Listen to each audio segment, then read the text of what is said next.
What's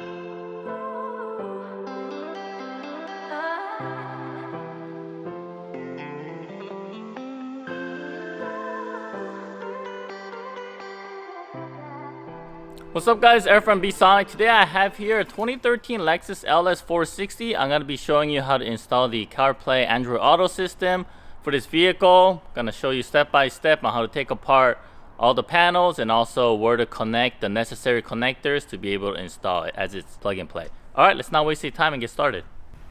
Alright, so now that we're in the car, the first thing we want to do is remove these two panels over here, this one and this one. It's all just being held by clips, so just give it a good yank and it will come out. Use a panel removal tool if necessary.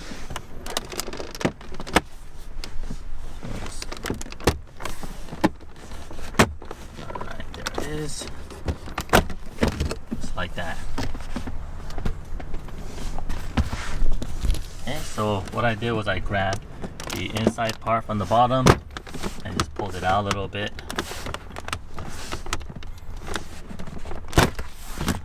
There we go. Okay, next let's go ahead and remove the shift knob. To do so, just press down the shift boot to release it from the shift knob. And then just turn the shift knob counterclockwise. Alright, now go ahead and push the armrest back like this so it gives you a little more room to work with.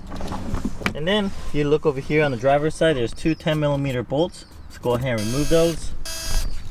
Okay, now that that's removed, this middle area is ready to come out. And also before we do that, let's go ahead and remove this plastic piece over here. Just place your hand under it and just pull up. Just come right off like this. Okay, I'm gonna go ahead and use two hands now. Alright, so I removed it up and I went ahead and placed it on the side over here.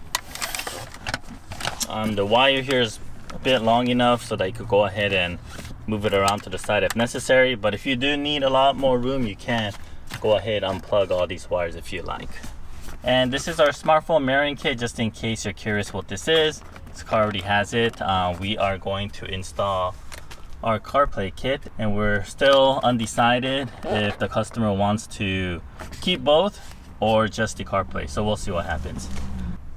Okay, the next step, go ahead and press the shift lever lock and change the gear down here so it gives us a lot more room to work with. But before we do that, make sure your parking brake is engaged. Okay, and once your parking brake is engaged, go ahead and move it down. That's because your car can roll if it's on, if you're parked on an incline somewhere. We need to remove this piece over here, and this one's going to be a little bit tricky. So use a panel removal tool like this, something thin. And you're gonna go ahead and reach down in here and try to push the clip out. Just try to feel the clip. We're gonna push it out from the inside. So we're gonna do it this side, and then we're gonna have to do it on the other side as well.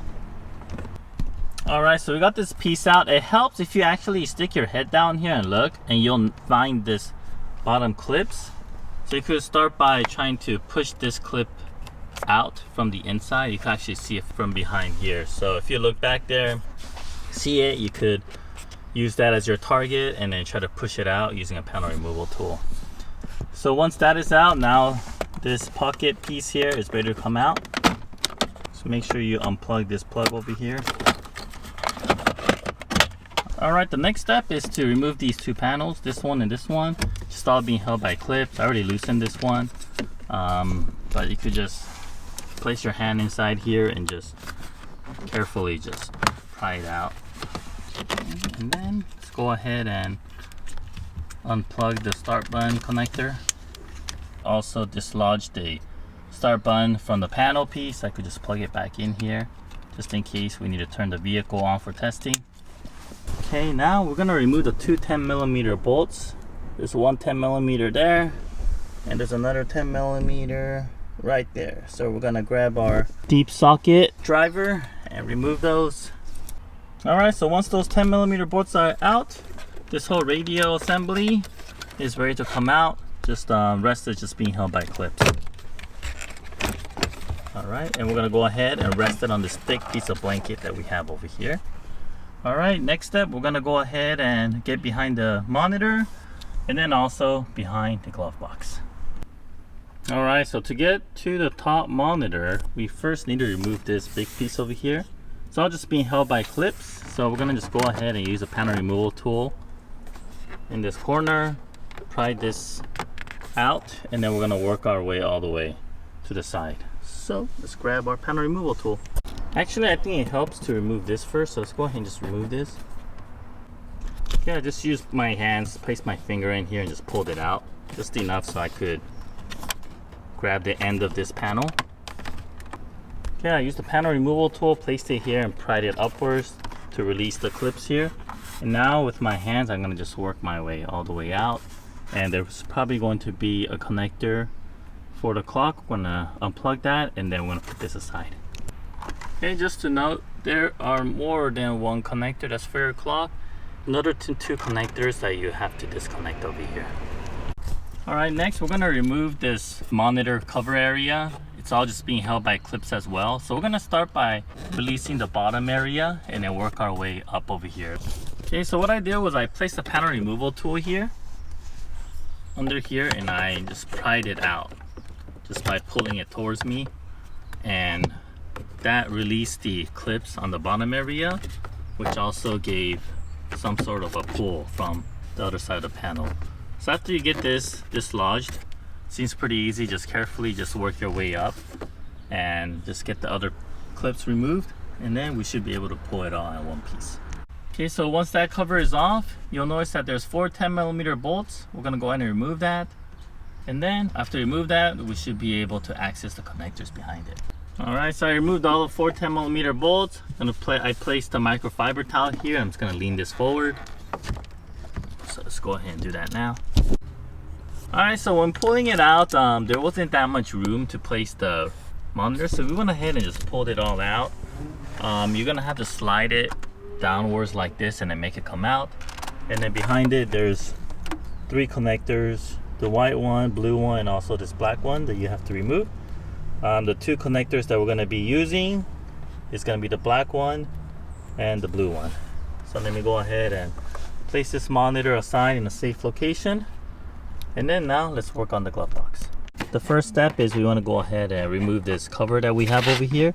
If you place your hand down here, there's going to be some opening. There's a little clip that you could push to release. Okay, there's another one here. Okay, there's another one here. So there's 3 of them. And once you release that, you should be able to pull this down. Okay, there was actually 2 over here. All right, there we go. So once we release this, go ahead and carefully pull it out. And we are going to disconnect this footwall lighting.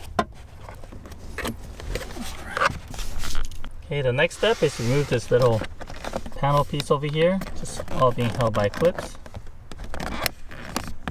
Okay, so after we remove that little panel piece over here, we're going to remove 4 10mm bolts. We have one that's hidden over here. It's behind the panel that we just removed. We also have one down here as well. And then another one right here. So let's grab our wrench and remove those 3 bolts. Okay, so we removed those 3 bolts, and once those are out, we are ready to drop this SRS knee airbag. Okay, and we're just gonna let it hang over here. We don't want to mess with the connector just in case. All right, and next we just need to remove some Phillips screws. So we have 3 up here, 1, 2, 3, and we also have one right here, and then another one right there. So let's go ahead and remove those. Once all those screws are removed, all you have to do is just pull it towards you. There's only clips that are holding the glove box together. And then after you pull that out, you'll notice that there's a few connectors that's holding the glove box in place. Let's go ahead and remove those. So we have one connector here, and then another connector down here. And we're also going to remove these little clips that are holding these wires together as well. Okay, so after we removed all the connectors and all the clips, this is how it looks. Just let this dangle, put this glove box aside. Alright, now that we have access to all the areas that we need to access, let's go ahead and start all the connections. So I brought my harness over here, and I went ahead and used some wire loom and did some pre-cleanup and organization of the wires, which I highly suggest you guys should do as well. And then now that we did that, let's go ahead and start off by connecting the main harness, which is this one over here. It's the largest harness that we have, and we're gonna connect that to the radio. And not only that, but we also have this device over here. This is also gonna connect to the radio as well. So let me go ahead and point to you which connector that we're gonna be using for that, which is going to be this connector here, and also this connector right here. All right, so I'm gonna go ahead and disconnect those, and then we're gonna daisy chain it to my harness. All right, so we got our two connectors connected, this one and this one over here. So let's go ahead and grab all the wires and harnesses that's connected to these, and we're gonna route it from behind the radio to this glove compartment area. So from here to there. And how we're gonna do that is there's some space over here from behind the radio on the right side, and as you can see my finger right there. So that's what we're gonna route it through.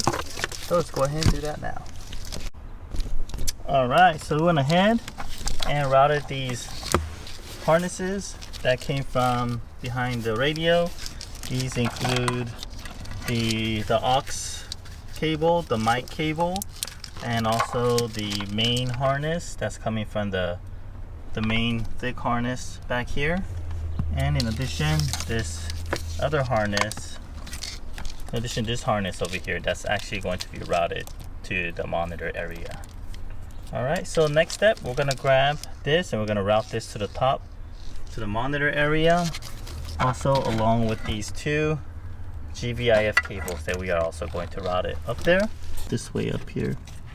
Okay, look where all these wires are, and to the left of it, just go up here, and then there's my finger right here. So we're gonna route it through that channel. All right, now that we routed these cables up here, we're gonna go ahead and do the connections. So locate these two blue connectors, and then locate the blue connector from the car that was going to the monitor. So you're gonna plug this in to the female side of our plug, like that. And then the black connector you see over here is going to connect to our white connector, like that. Okay, and all we have left is this part that goes to the screen, and also this part that goes to the screen, and then also the factory connector that goes back in the screen as well. And then going back to this bottom area here, all we have to do now is connect all these connectors to our interfaces, and then we'll be ready to test the unit. So let me go ahead and walk you through what connects to what. So there's a harness here that's attached to a circuit board with the heat shrink over it. This is the CAN board, and the CAN board is going to connect to this harness over here. This comes from the radio side, the main harness. Okay, connected just like that. And then let's start off by connecting the interface. So if you see this two GVIF cable, one is labeled in and one is labeled out. So the one that's labeled in is going to connect to the outside area, and then the one that's labeled out is going to connect to the inside right here. And then also the dip switch is already going to be pre-configured. Okay, so you don't have to worry about that, but just in case you accidentally end up touching the dip switch, I'll leave the information on the instructions on which dip switch that it should be set at. Now all we have to do is connect this HDMI cable and the main harness right here. Alright, so all the connections on this interface is complete. Now let's go ahead and connect on this CarPlay Android Auto box here. So let's start off by connecting the power wire over here, which is this one. Okay, and then we're gonna connect both our 3.5mm jack. One of them's for our aux sound and one's for our mic. So the mic is gonna connect to the same side as your USB side. And then the aux cable is going to connect to the same side as your HDMI. Just like that. And then the HDMI, of course, is going to connect to this HDMI cable that's coming from the interface. So now that everything's connected, let's go ahead and connect our monitor back, put it back in place, and let's test the unit. So after testing the unit and confirming that everything is working as it should, we went ahead and started putting everything back together. So we're gonna reverse order everything we just did to take apart all the panels. So once we're done with that, that's gonna conclude our installation, and we'll be doing our demonstration on a separate video. Thanks for watching, guys. If you have any questions, leave a note below. Don't forget to subscribe, and see you guys in our next video. Thank you.